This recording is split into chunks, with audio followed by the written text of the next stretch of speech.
Hello everyone, नमस्कार. Homemade रेसिपीजमध्ये आपल्या रोजच्या जीवनाची लज्जत वाढविणारी नारळ चटणीची सोपी स्वादिष्ट रेसिपी बघूया.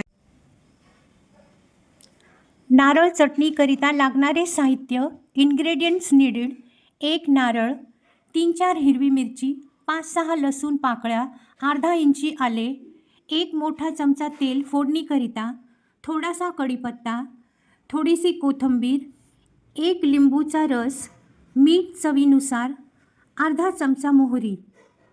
नारळ बारीक काप करून नारळ कापून किंवा किसून घेतले तरी चालेल. लिंबूतील सर्व बिया काढून घ्यायच्यात. मिक्सरमध्ये पेस्ट करून घ्यायची. सर्व साहित्य टाकून लिंबू रस टाकून अर्धा पाऊण कप पाणी कन्सिस्टन्सीनुसार टाकायचे. तयार चटणीमध्ये मोहरी कढीपत्त्याची फोडणी करायची.